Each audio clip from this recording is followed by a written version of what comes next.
on it. One of the big problems that we typically see with e-commerce business owners is that as their business grows and their revenue grows and the complexity grows, they are slower to bring more products to market. Mm. And that in a marketplace is typically the thing that starts to really harm your revenue growth and your profitability. You need to perpetually be, innovating and improving your products or bringing new products to market. And so, these are things I would say from a giving learned advice in the experiences that I've had, is that finding ways to get yourself out of sort of the nitty gritty, sort of dirty, um, Details, hands the dirty details. Yeah, is like the is detail. Welcome back to the Built Online podcast, where we talk about all things online business, from e-commerce to digital marketing to building your dream life and your dream business. I'm your host, Cody McGuffie, and if you've been with us for a while, you might remember us as the Etsy Seller Podcast. Well, we're expanding our horizons and transitioning from just talking about Etsy businesses to covering all types of online businesses, because we believe the opportunity is so massive that we should be covering so many unique businesses online. And at EverBee, we believe that everyone deserves the opportunity to pursue their passions, live life on their own terms. And we believe in making e-commerce accessible to everyone in the world, no matter where they are, and be using it to make a positive impact in our families and in our communities. We believe that anyone who truly commits to something, truly pursues it with undeniable force of will, that they will succeed. Let's jump into today's show. Yoni, what's going on, man? Cody, great to be here, my friend. Thank you for joining. I'm really excited to have you on. Excited to bring this level of conversation to our audience, because I think you have a very unique perspective. You've done a lot of things, and you're a very interesting guy. So I'm very curious personally to learn about you and learn from you.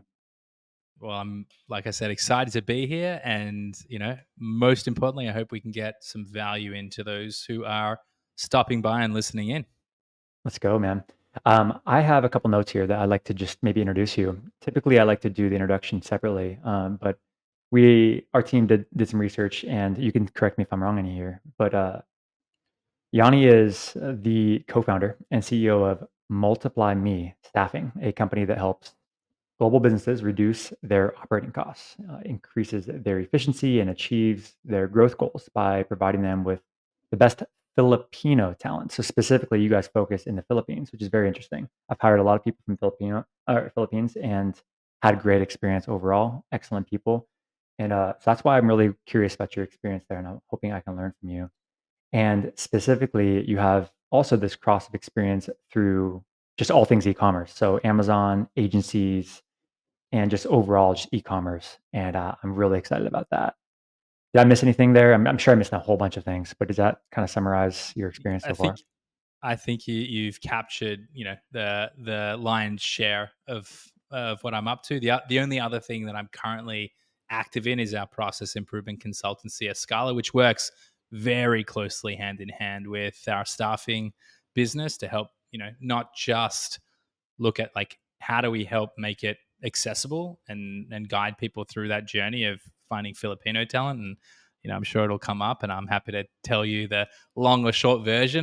I've fallen in love with the Philippines and the value proposition there beyond your experience, but really helping people understand how to build out their systems, processes, standard operating procedures, and helping like really maximize your ability to scale a business that isn't entirely reliant on yourself. So being able to do that and then plug in the right talent and the right roles into that can become a real force multiplier for us, obviously, but for people that we work with as a service. 100%. I always have this quote. And I don't know who said this. I know that I heard it from Dan Martell. Maybe you know that name. Yep. Personal development guy, and I'm a big fan of him. And he always talks about the same thing. He says like, build the people, and the people build the business. And I thought about you, when I thought about that quote, and I'm just like, that's kind of what your guys' methodology kind of is a little bit. Is like you get the right people on the boat, and they'll kind of help you get to where you need to go. Is that correct? Yeah, yeah, absolutely. Absolutely. I think you definitely need to plan sort of business backward as opposed to like person forwards when you talk about like how you approach recruitment. Like just because you and I vibe, Cody, doesn't mean we should like work together, because we might be the same type of archetype and deliver the same complement or non-complementary similar skill sets. But absolutely, you actually remind me of another book that is in that same vein, called Who Not How, by strategic coach Dan Dan, Sullivan. Dan Sullivan. Okay, I have that title on my wish list. I think on Audible, so I need to listen So to it. I so guess.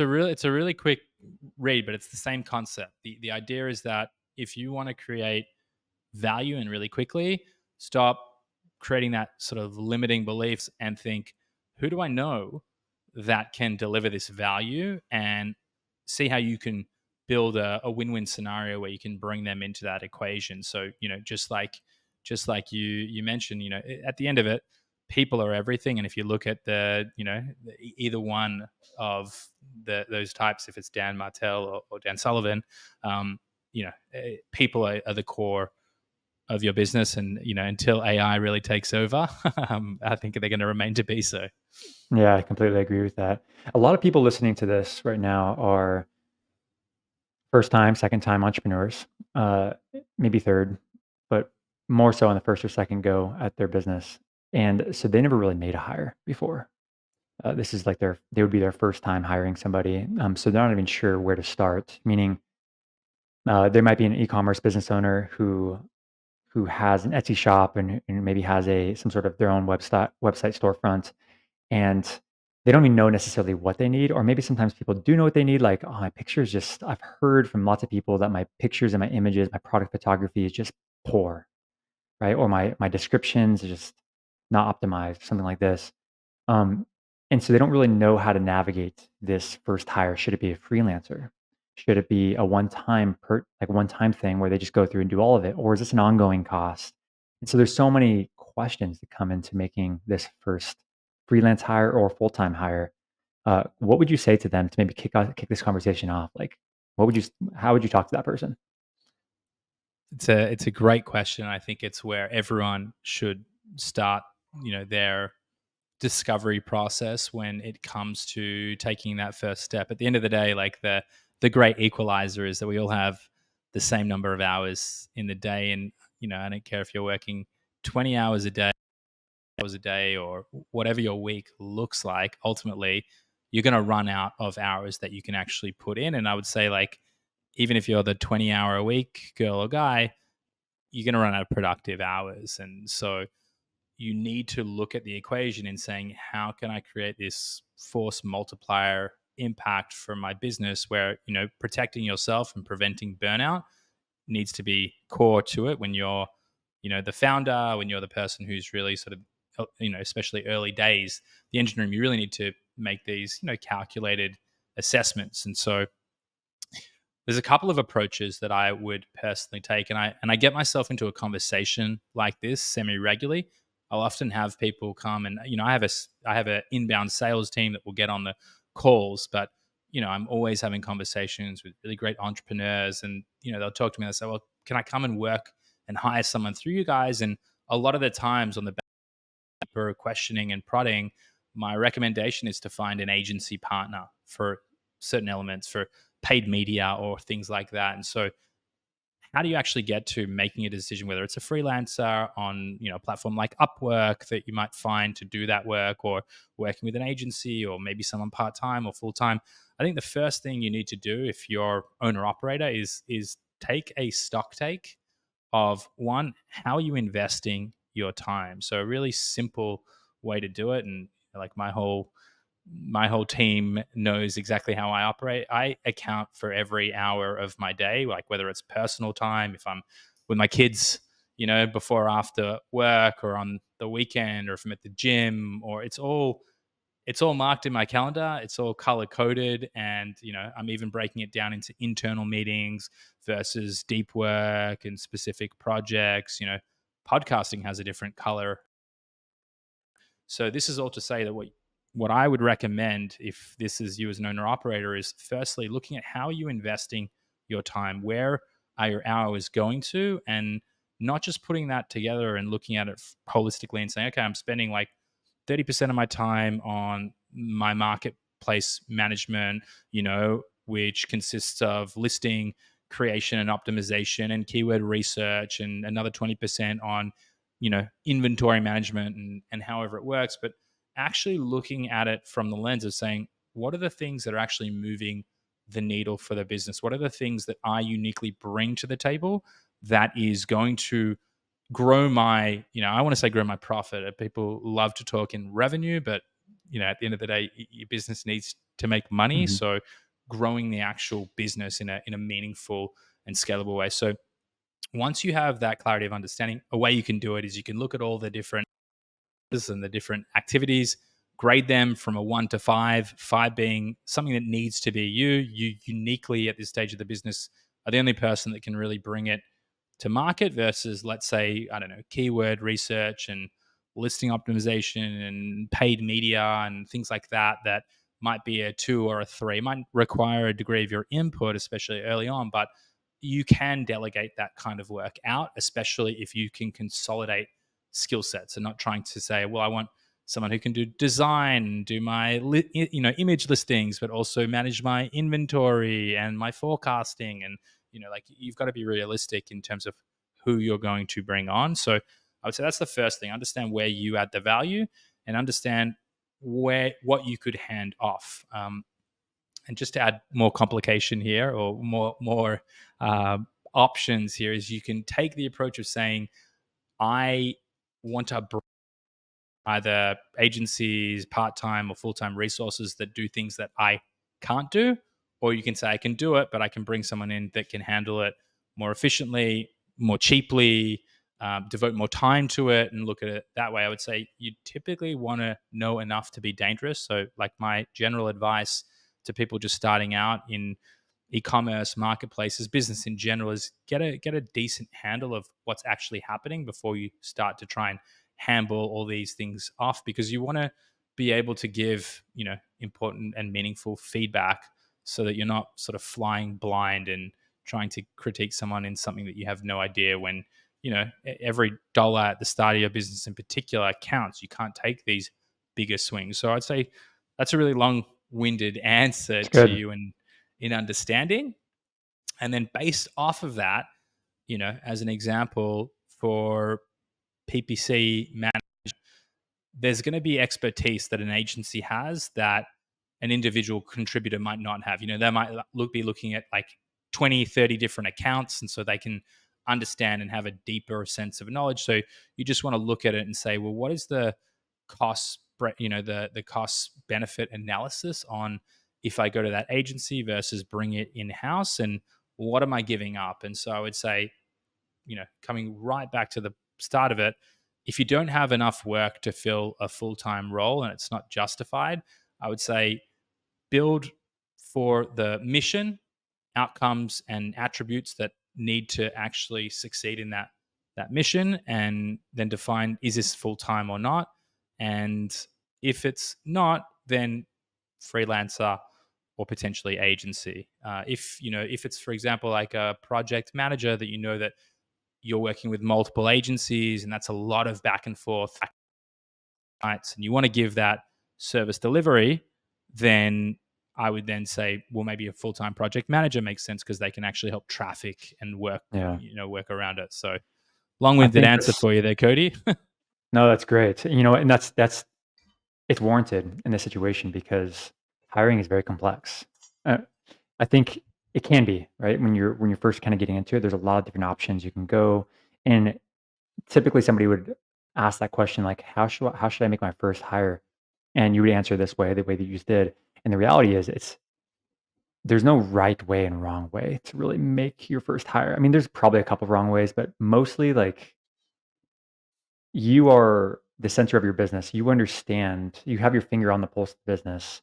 There's a couple ways to look at it, but the cool thing about it, as soon as you make a hire, you can like always, if the hire doesn't work out, it doesn't work out, and you can try again. So as long as you're not running yourself out of business by making a hire, you typically are going to learn a lot from that, and then be able to learn from that mistake, and then move on to the next hire. I think the problem that I've see happen once in a while is people take a big swing way too early on making like a big expensive hire when they're maybe like maybe they went from 0 to 1, they finally got some revenue, but they're not profitable yet. And somehow they like make this big swing on like, this person's just going to solve all my problems.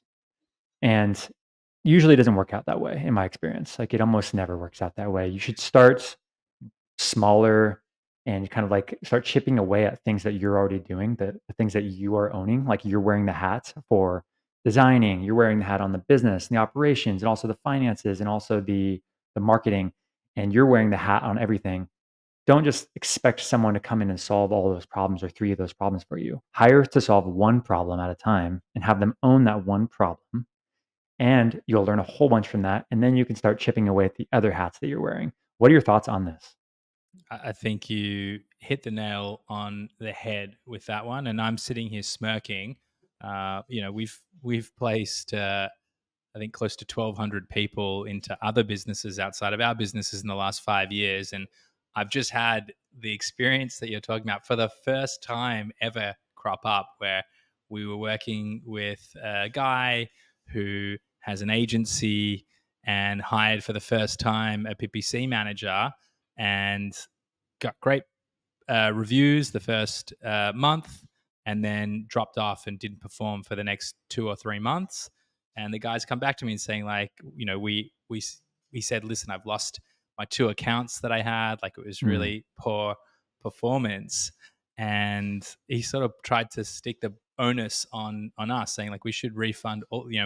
We didn't charge him for the sourcing. Like we on the work just to look out after the guy, and he still wanted more. And it just makes me realize, to your point, and I think this is like the lesson for someone like that, is that just because you hire someone and it's your first time hiring someone, they're not going to you need to build the guardrails to protect your business, and starting with keen focus, and not just saying, oh well, I've hired someone and they're going to solve all of my problems. Like that's like it's a really risky thing, and it's something that I would never do. So coming back to um the point that you were making when we talk about that first hire and making those decisions, I would say, slow and steady wins the race. It's often the advice that I like to give people, is like, don't come and say like let's hire 5 people if you've not had extensive experience, or you don't have clarity in the direction. Get it right, refine it, and then slowly but surely, like if it's moving from, a lot of the times we'll work with people who have been working with agencies, and they're costing them circa two, three, four, $5,000 a month. And as an example, a PPC agency, it's like, they're in your account, you understand what they're doing, they're sort of farming it at that point, and it's like, well, you can hire someone for $1,000, $1,500 a month that can do this work and do it full time, and maybe even start doing the keyword research. So there's also, I think, this probably is a nice sort of full circle response here, but like I think good advice often is, you're going to pay more typically for an agency, and if you can find a good agency, you're paying for the education, so you're spending more money to get that shortcut of education. And once you have a deeper understanding and you know what you need to do, then you can bring it in house, then you can bring in a remote mm, team member that's going to cost you less but can actually on it and probably take you further at that time. So I think like that can be true for a lot of different types of I love that.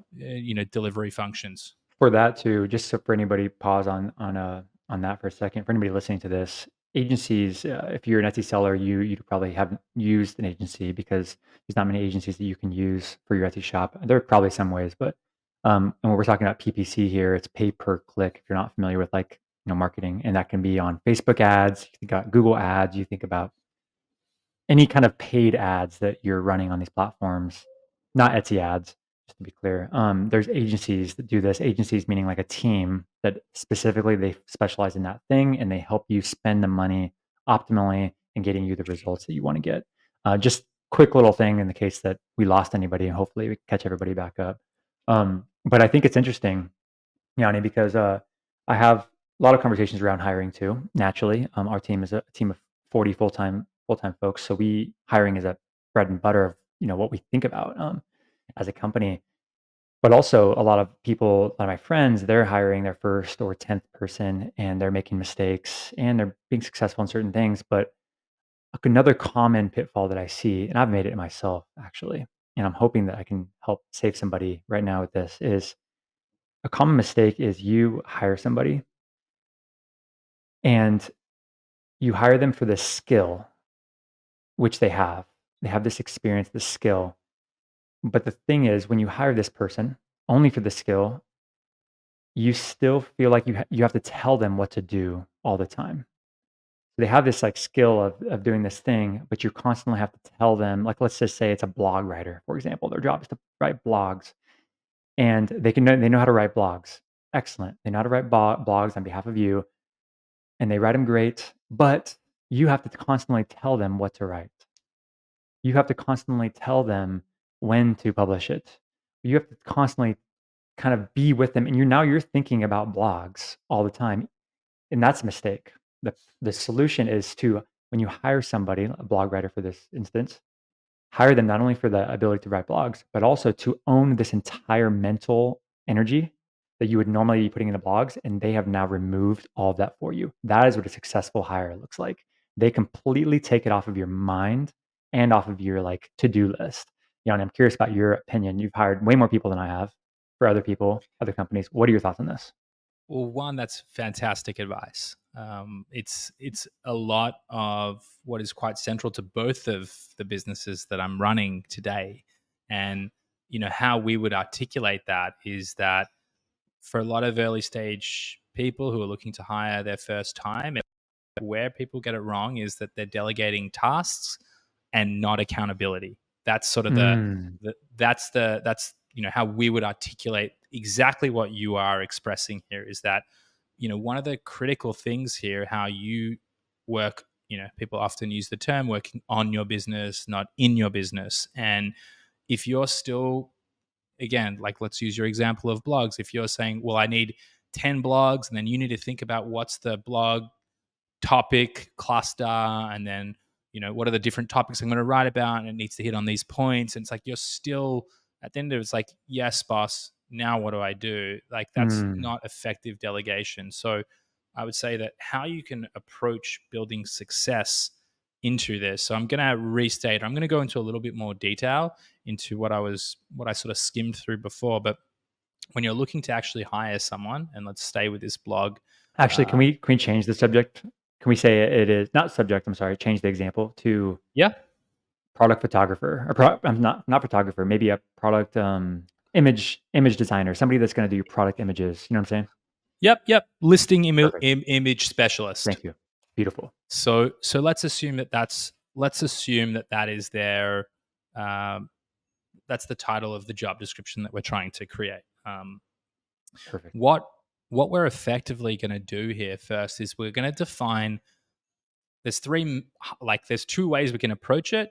The first way is we can define the mission. So it's effectively one or two sentences that will dictate what does success look, what is their mission. If they are successful in this mission, then they are therefore successful in their role. So the mission for a listing image, a designer, photographer, is that for them to be, they need to produce optimized images that yield the most click throughs and conversions to my listing.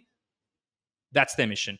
That's what they need to do. If they're able to succeed at that, we are absolutely stoked. We're over the moon. So, in order for them to be successful at that mission, they need to have, you will typically suggest building 3 to 8 outcomes. So, one outcome is that they need to be able to produce high quality photography. That photography needs to be on brand and optimized for the technical specifications needed for the image criteria. Like, what does each image size need to look like, and the different types of positioning.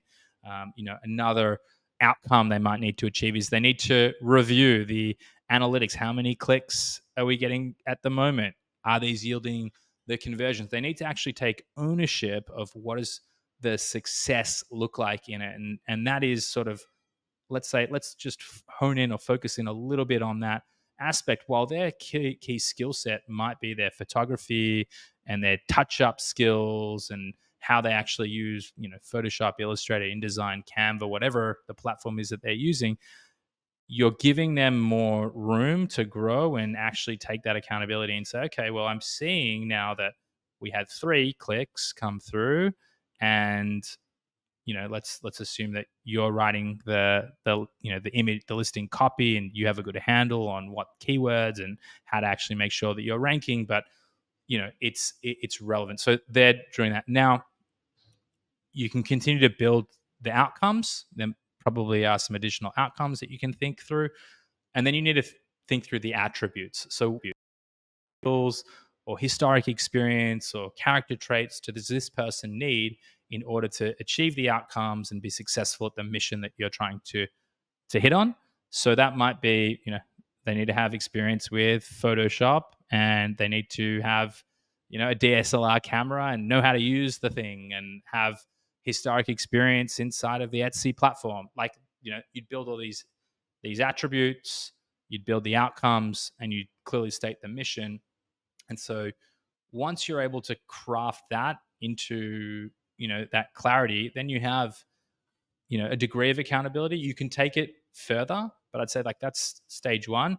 Stage two, and I can actually share with you to put in the show notes, we have a free mirror board template that you can download where it teaches you how to build an org chart and an accountability chart. And there's a difference. And, maybe we'll move on to other topics because you can go and watch me explain that on a 3-minute video, and you can download the free template. But with accountability charts, you'll typically give 3 to 5 accountabilities to each person. You might have every accountability in your business to start with. So accountability chart is everything that needs to get done and be accountable for. Org chart is, who's reporting to who. And people spend a lot of Mm. time on their org charts, but actually your accountability chart is the thing that you should focus on, because that's also going to be your hiring roadmap as you look to grow into the next layer and the next layer and the next layer.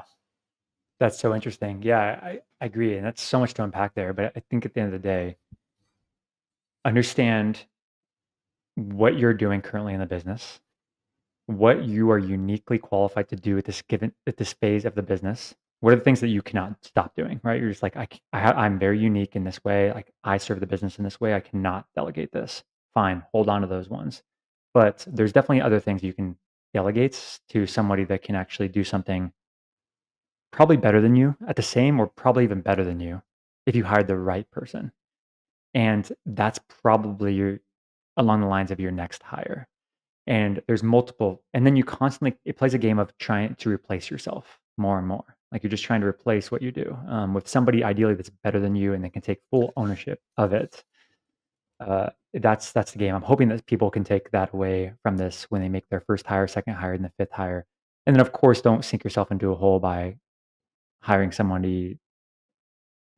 Just like anything else, don't run yourself out of business essentially by hiring one person. You Yeah, always have to be I mindful of think the finances. I think the path you are on is like a good ethos for people to have. As they start to scale their business, I spend most of my time trying to think, how do I make myself redundant? How do I continue to bring in great people so that the contribution that I have is less and less to sort of the perpetual viability and growth and profitability of the business? How do I make myself redundant? And, I sit, largely across our sales and marketing function in terms of my accountabilities in the business, which again, there's org and accountability charts, and you sort of divide and conquer and look to the things that you do best. And we're circa 5 years in and a team of about 85, but I would still say we're a maturing company. We're not this, like it takes time to get to, I wouldn't say like corporate, not that we ever want to be like a corporate, but to have that real, I would say like a professional CEO, and having sort of the, we're on the path, like we're really on the path, but coming back to it, the mindset of just trying to make yourself redundant is sort of the best thing you can do. And I bet everyone listening here who is selling on on Etsy or e-commerce business, the thing you're sitting there and saying, well, I'll never be able to hand off product development. No one can do what I do. And I would say I actually have a whole presentation on this in terms of how you can build processes to get yourself out of doing all of the legwork. Like, you also need to separate the logic of there's things that we all bring to the table that we are uniquely positioned to be the best at. It's usually, I'm someone who thinks I'm only good at a couple of things, and so I'm really trying to narrow my focus and hone in and become better at those. Like, my business partners will tell you I'm a terrible project manager, but you just want to continue to drive in that direction where you can add, the most material value. And so if product development is something that you're passionate about, you can still be the yes no person in deciding which products come to market. But if you're able to document your process, if you're able to hand over the research component, which takes time, and realize that, while you're looking at it and like you're so unique, there's a process that you're running in your mind. You just need to sort of put it down on paper, break it down, and then have, you know, people spend potentially more time on it. One of the big problems that we typically see with e-commerce business owners is that as their business grows and their revenue grows and the complexity grows, they are slower to bring more products to market. Mm. And that in a marketplace is typically the thing that starts to really harm your revenue growth and your profitability. You need to perpetually be, innovating and improving your products or bringing new products to market. And so, these are things I would say from a giving, like, learned advice in the experiences that I've had, is that finding ways to get yourself out of sort of the nitty gritty, sort of dirty, um, you know, Details, hands the dirty details. Yeah, is like the it's an details. important step. I completely agree. Like that's something that I am willing to do personally in my business. I've always been willing to get into the details, but I've had to learn that skill. And I'm actually not gifted naturally in this. I understand that I'm not a detail oriented person, not really. So therefore, as soon as I was able to hand off those details, we got better. The company got better, the team got better, the customers were better, like they were served better. It served everybody better. And it's interesting because that's what we were shooting for when we if someone's resistant to hire somebody, for example, right now, if you think about, let's say listing images, let's just keep running with that for a second. Creating mock-ups and all this stuff.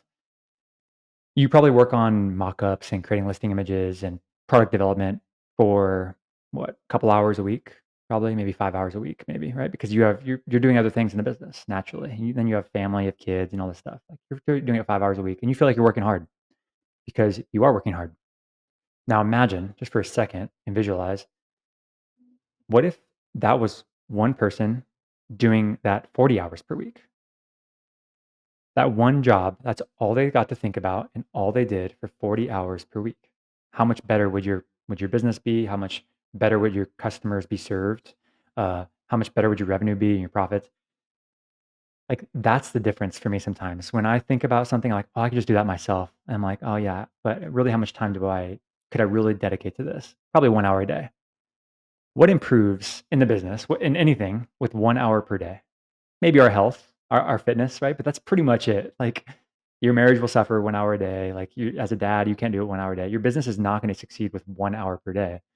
And you may as well just, if you have the means and the clarity, hire that person to make that their duty in their life, almost like their job is to do that one thing. Um, Passionate subject of mine, and obviously of yours too. So it's fun to talk about it. You touched on two things there. One, I said, just because we're vibing, we shouldn't work together, and I'm also not a details guy, so we'd probably make a terrible team if we were Sure. left to focus on the on the nitty gritty details of something. um, but We'd have a lot of dreams, but nothing would get done. yeah, exactly right. Um, and the other thing that you touched on is, I think, something that a lot of entrepreneurs don't assess and understand, that they need to value their time. Their time Mm, is, like the saying, time is money. You're the most, especially early on, you are the most valuable resource in your business. And so looking at it just like you did there, Cody, and saying 1 hour of my time, where could I be putting that 1 hour or 2 hour or 5 hours a week? And as an example, if you're the person that has all the supplier relationships in your business, and that's something that you've nurtured all these relationships, that's not something that you can really delegate off, not easily anyway. Um, and you're going to pay someone $1,000 a month to work 40 hours a week on taking your creative to a level that you just could never even achieve, even if you spent the 40 hours, then you got to look at like, I'm getting more clicks, conversions, I'm growing the brand, and I'm getting better rates or finding additional suppliers or, building, a business that isn't reliant on just a single source of manufacturer. All of a sudden, you've got to look at the picture holistically and understand that where you spend your time is critical, and understanding the trade-offs. Completely agree. And it's not only the time doing the thing, it's the time thinking about the thing. That's so freaking important. It's the time, the mental, it's at night when you're sleeping in bed or getting ready to go to sleep in bed and you're thinking about this thing. You're like, oh yeah, I have to remember to tell Jenny to do this thing.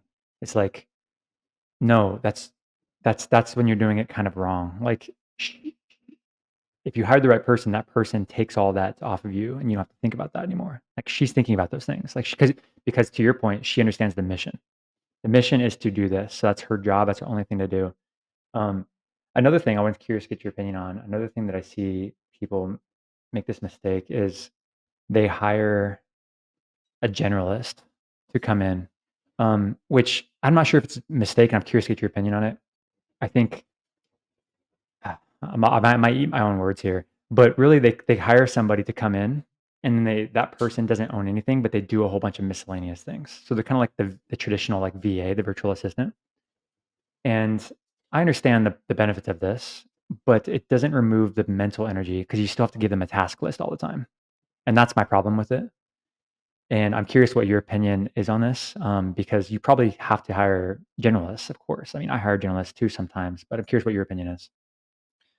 Yeah, I look to avoid it at as much as possible, and I think that going through that exercise of mission, outcome, and attributes, or that is called the 4Rs: role, requirements, responsibilities, and results. Like really thinking through like, what does my business need to grow, and what does that person need to look like, helps you really hone in on bringing that right person into the business. I would say that it's almost like it's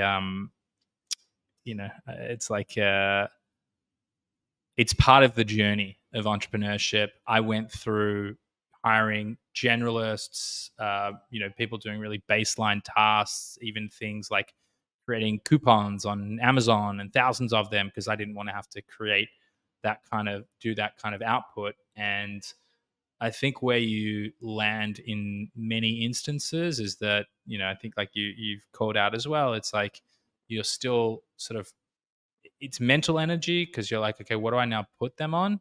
Which is, in many ways stressful, but because you're now spending someone that you need to think through what they need to be doing and achieving on a regular basis. And, you know, the there's a lot of sayings that I'm throwing out here today, but it's a jack of all trades, master of none. If you really want to elevate your business and take things to a level that you're really excited and proud about, and you want to have experts coming in. So I'll say all of that, and also sort of steelman it as well, in when you are early stage, and if you can find someone, I'll give you an example. I'll give you a personal example I have right now. Okay, Mhm. where I'm right now looking for a revenue operations specialist, and I'm looking to hire them locally here in Israel. And honestly, the reason why I'm very interested in having them here is, as incredible as the Philippines is, and Filipino culture, and I didn't even get these topics here. I think one of the weaknesses that I see is a limited ability to manage up. So, the culturally, it's very conflict averse. So it can be difficult. Even, I'm the nicest guy, I think, and you know, you'll never catch me ever yelling at someone, or I'm Mhm. always giving. If I'm giving feedback, it's constructive, and I want to see you grow. And my team all knows that. Like no one's concerned or feels threatened, but it's a challenge. I need someone here because they can manage up and they can hold us accountable to the goals that we're looking to achieve.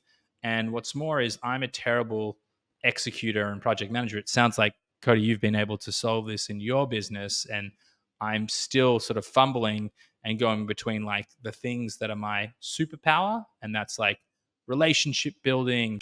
I like to get on podcasts and have meaningful conversations and add value and speak at conferences and do all of those things, which I enjoy. I love putting a presentation together and thinking through like, how is someone going to learn something valuable that, Mm. in a few years time, they might come back, and it's not about the gratification for me, but it's just knowing that I've had a positive impact on someone else and help them not make a mistake that I had historically made. So focusing on these things, if I can find someone who is not a pure generalist, because project management is key and managing up is key and being able to hold us accountable. So it's kind of project management, but if they can start to have a bit more of a handle of like the general flow of marketing and sales, like that's exciting to me as well, because I want them to come and sort of be my right hand man or woman, and really drive things to execution and work with my internal, effectively, agency of about eight to 10 people.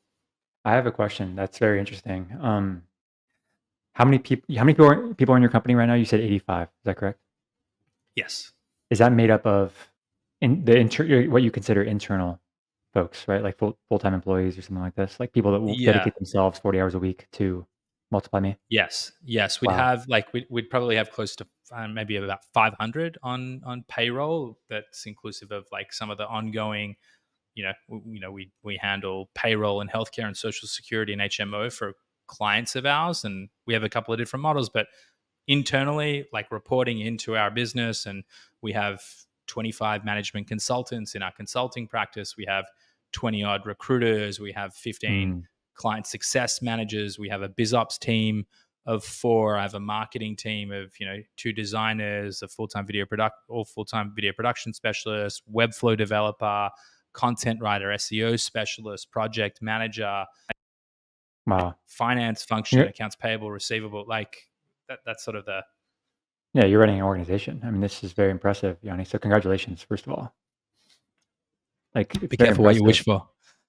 Yeah. Yeah, well, I know that there's downsides and upsides to everything, but I do understand the level of thinking that has to the level of evolution that needs to happen from an individual to be able to provide that many jobs, and then, it's a special thing. I don't take it lightly at all. I mean, I consider myself very blessed to have 40 people full-time dedicated to EverBee and our customers, and, I mean, these people rely on you in a lot of ways, and you rely on them. It goes both ways, and it's a beautiful thing. My question is this: how are you guys set up, high level wise? Meaning, how many people? Let's just start with you. Are you the CEO, founder, CEO? You're the co-founder and CEO of Multiply Me. Is that correct? Yes. And how many people report to you as the CEO? So so how we are operating today is we're, I would say, more focused on our accountabilities than we are our org chart in terms of delivery. And I say that because I have 2 business partners, and Okay. one of my business partners, Lippy, and my co-founder is our COO. Okay. And then we have Brandon, who joined us a couple of years ago, and it's an internal discussion that we're having. But who is the rightful CEO? Does he fit the bill more than I do, or vice versa? So we're Okay. working our way through it, and I think it's really important, like, to, as a takeaway for listeners, like, this is something you always have to perpetually assess and review and see where you fit. One of the things that I realized, and where I sit, to come back to your answer, who's reporting into me, my accountability really is attached to our revenue and our branding, and I would say like the strategic direction of the business at a macro level. And so reporting into me is all those marketing and sale, and our sales team will report into me, that sort of roll up into revenue.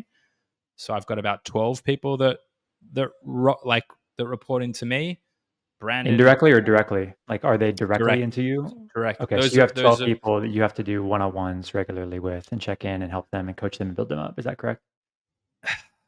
You know what? Not directly, not all of them Okay. directly. There's 4 direct, and then I would say the next layer down, I won't have a one-on-one with them, but I'll have sort of a recurring touch point. And I think just on that, one of the challenging things as your business gets bigger and bigger is building the right reporting structures and mechanics that allow you to do it. Completely agree. One really good framework, maybe this is less for the early stages, but for someone like you, Cody, if you're familiar with the entrepreneurial operating system, EOS, EOS, yeah. it's a really solid methodology to help you get sort of the visibility and clarity. But coming back to it, Lippy, the COO, he's got the most people reporting into him, or the most total team members that would roll up. Like, he sits across our recruitment function. Brandon sits across our source, our client success function, our finance function, and I'm It trying to sounds think. And like Lippy's, you guys are probably similar to a lot of organizations, and I like to bring this up because I didn't know this when I was first starting business, and I think it'd be useful to understand how a company is structured, because it would just be helpful for me to be able to think as an early entrepreneur to understand where I can go. It helps me kind of visualize how it works kind of at a high level. And from what I'm hearing from you is you have, let's just call it just you for now, just as a CEO. You have yep, you probably have 4 people. You said you have 4 people report directly into you. These are like the ones that you're like trying to build them up and like you're just coaching them, probably weekly talking to them. And then those 4 people probably have another 4 people, 3 to 4 people reporting to each one of them. And then there's another layer, and as you grow, as you scale, you add another 4 people below each one of them. And that's why they call it middle management. If anybody that has a full-time job, you're familiar with that term. And this is kind of how an organization starts to scale itself. And then his co-founder, Brandon, you said Brandon, right? hmm He probably has, I'm guessing here, you correct me, 4 or 5 people reporting directly into him, and then kind of the yep, same structure, 4 or 5 people, yep, and then four or yep. five people.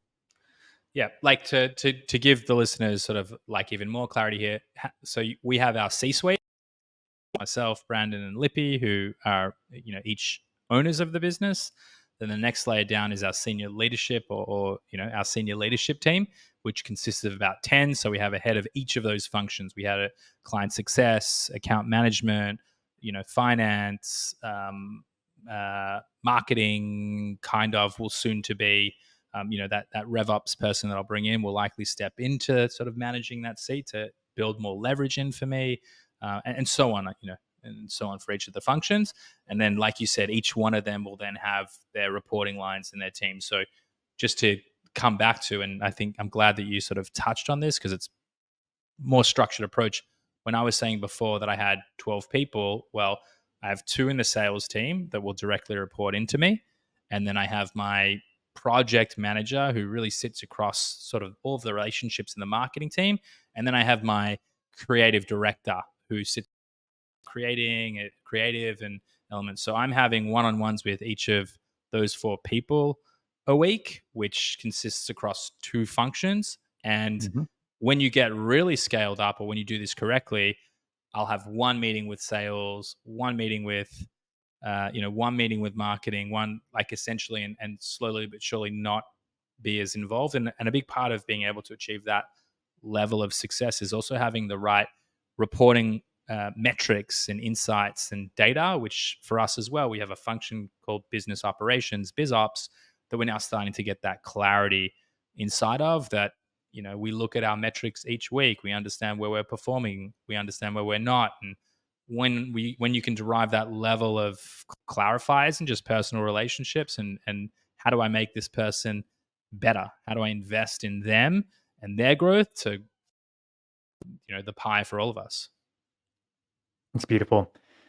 Man, we talked about a whole bunch of stuff. We went from like 0 to 1 to like 1 to 3, and then we also went from like 3 to 10. And like you have a team of 85 and a reporting structure and organizational corporate type of discussions, which is really fun. I want to learn.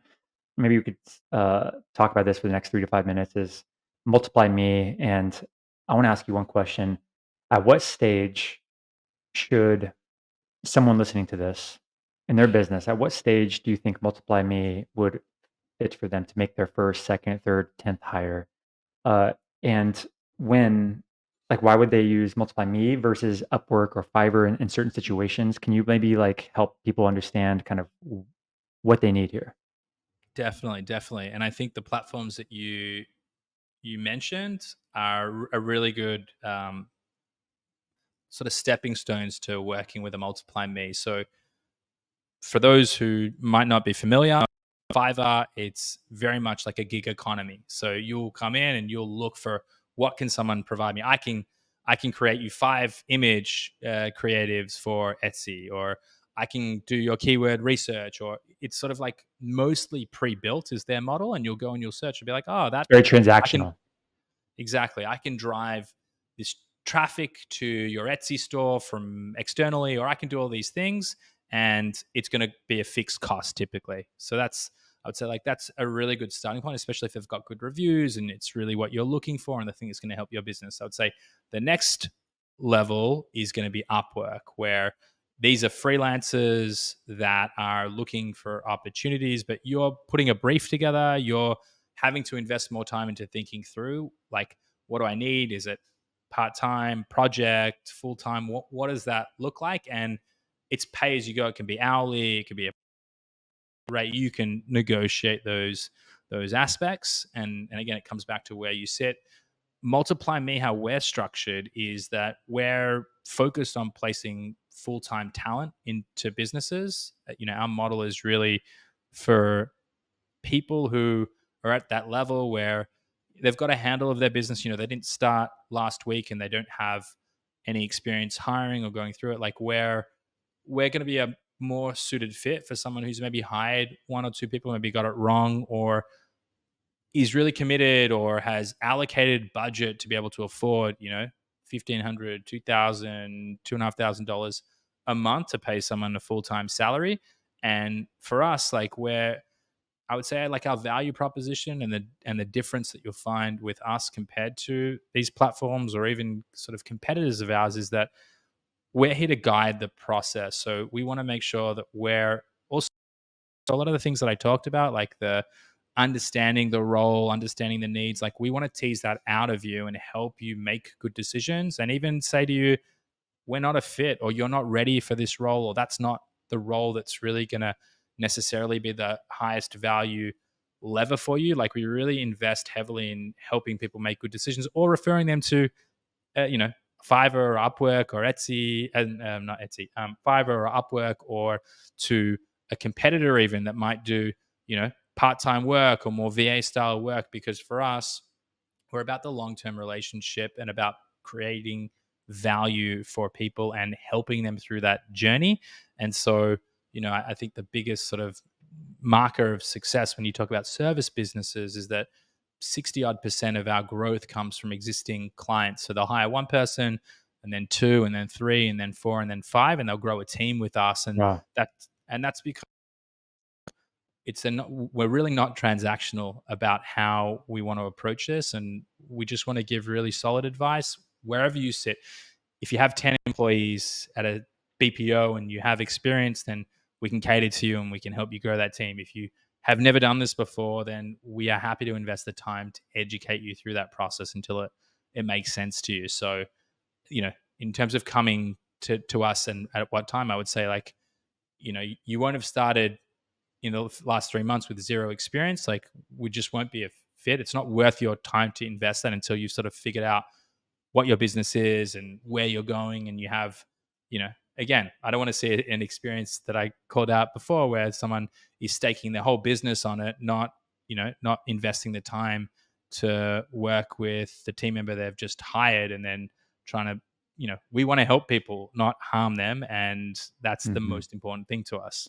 At what revenue stage do typically most of your clients have when they come to you guys? I mean, are they like, you already mentioned it's not 0 to 1, so they're not just starting last week, but it sounds like they have to have some revenue. Well, your ideal customers, the people that are just like the 60% that are just happy with you guys and you're happy with them and you just serve them really well. Like, how big are they revenue-wise? So I would say I would say revenue wise, from where it makes sense is, the way you should think about it is you need to be able to afford between $12,000 and $20,000 a year to invest in this. That's actually gonna. So I would say, like, don't be overstretching yourself. So that might look like, again, I don't know what your profit, like, revenue can be a little bit risky because Sure. Yeah. you need to have the margins in it, but from a couple hundred, 100,000, $200,000 And profit. of revenue, I would say, and Okay. Okay. having the profit. Again, if you've got a product that's 80% margins, then you're laughing. So that's what.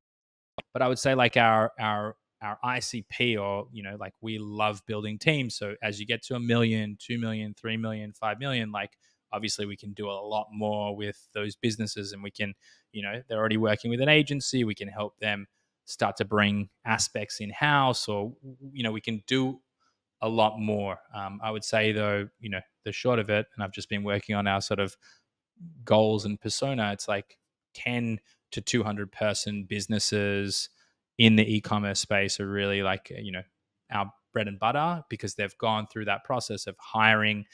They've got an understanding for it, and you know we're going to help them with the remote, not just finding the best talent you'll find in the Philippines, but also how do you onboard them correctly. We've got our own Mhm. 7Cs onboarding framework. How do you build management protocol? How do you, like, do all of the things that we've just learnt over the years, and we build this into our processes to help elevate business owners to really just make not just good decisions, but be better managers, and elevate the talent, helping them with their soft skills as well, helping them be better with time management and managing up, and the things that I talked about. Like, how do we make people better before they even start working with you is a big part of what we try and focus on.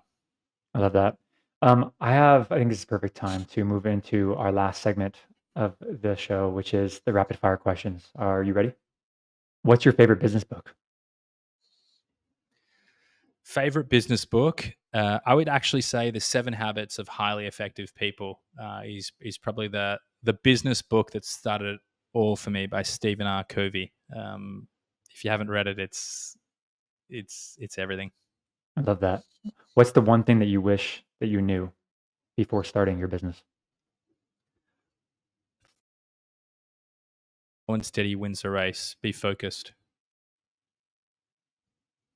What's the worst business advice that you've ever received? Do everything all at once. just go for it. Did somebody I actually give think you that the advice?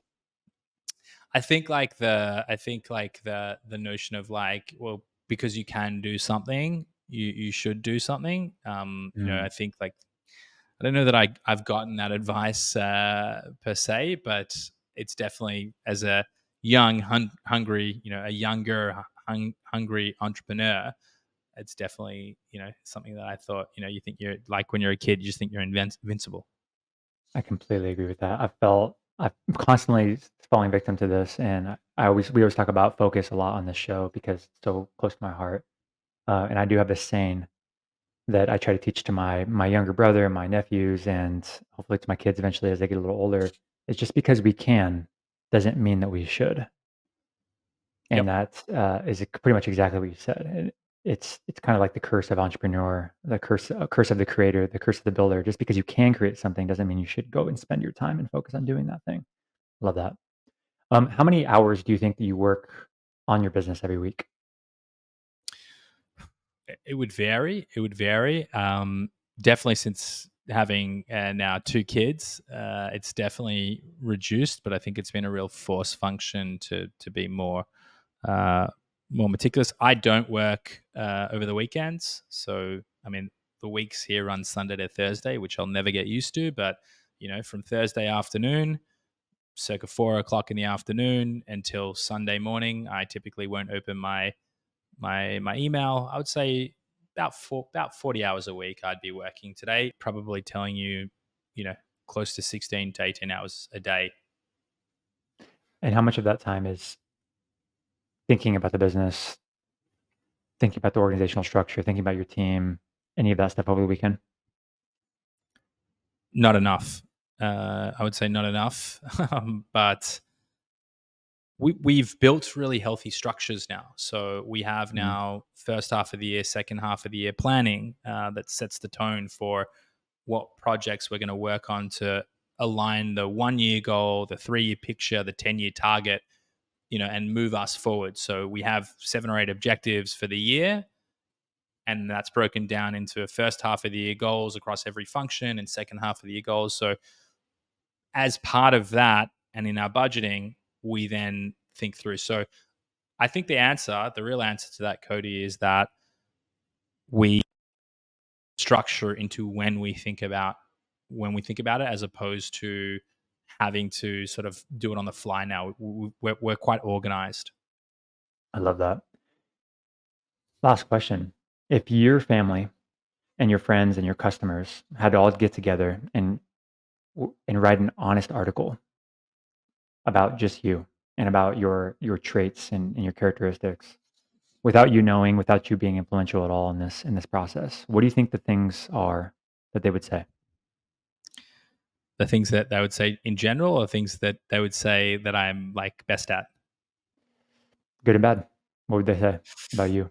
They would say I have an exceptional ability to connect and build relationship. That I'm very creative, and they would say, that I would hope they would say I'm a good person, and always have the best of intentions. I would say terrible when it comes to attention to detail, finance, and having like meticulous focus. And I would say those are all things that you got to take the good with the bad. 100%. I love that. Yanni, thank you for your time. Where can people find you? I know that you have a podcast and you have a YouTube channel and you have all kinds of places where people can find you. Maybe you can share those now. Yeah, the best place is on LinkedIn. That's probably where I'm most active. My personal Instagram is a lot less active these days, but that's also Yon Koz is where you can find me too. Or just email me, YONI at either multiply.me.com or weareascala.com. I'm always happy to have a conversation. I'd say to anyone listening, if anything has been of interest, we have a lot of free resources on our website, from hundreds and hundreds of job descriptions to what you should be paying talent in the Philippines, to the org and accountability chart, and a whole host of just free resources. So check out our websites, and hopefully there's some stuff there that's helpful. Beautiful. And we will link for anybody listening to this or watching this on YouTube. We'll link to all of those links in the show notes and also in the description, depending on where you're watching this or listening to this. But Yanni, thank you so much for coming on, man. I think this has been a very interesting and a reflective conversation for me to have with you and educational for me. So thank you. Likewise, I've loved every minute of it, and yeah, when I get my podcast up and running again, I'd love to have you and host you. Love to. More than happy to. Awesome, man. Talk to you soon.